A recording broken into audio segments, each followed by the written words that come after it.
Apakah hukum menyanyi lagu di dalam tandas? Bercakap-cakap, berbual makruh. Tak usah kata menyanyi. Apa lagi kalau dua orang yang bercakap. Cakap seorang makruh. Cakap seorang mana? Dia masuk, pergi beroklah jamak. Dia bercakap apalah nasib aku. Nampak tak? Tak turun-turun minyak. Cakap seorang. Dia peras seorang. Makruh, jangan cakap, diam. Sunnah Nabi, diam. Okey?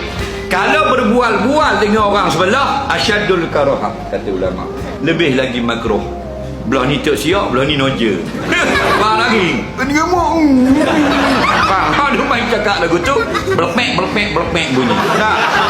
Asyadul karahah, sangat-sangat tidak dianggap elok di sisi syara'. Okey? Ini menyanyi. Menyanyi lagilah. Samalah kata ulama, makruh, tidaklah haram. Okey? Belah-belah begok nyanyi hoi hoi ya hoi.